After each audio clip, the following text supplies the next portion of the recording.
Hi, today in front of me Galaxy Tab A7 Lite, and I'll show you how to mute ringtone on this device. So first let's open the settings application and then tap to the sounds and vibration. Here you'll see the volume section. Just to mute ringtone you should hold and slide to the left side this volume panel. If you wanna use your volume buttons to mute ringtone, we should first here turn off the switcher, and now just by press to the down volume button,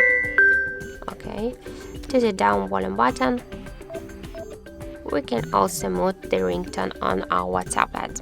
So that's it. Thank you for watching, and if you find this video helpful, don't forget to leave a like, comment and to subscribe our channel.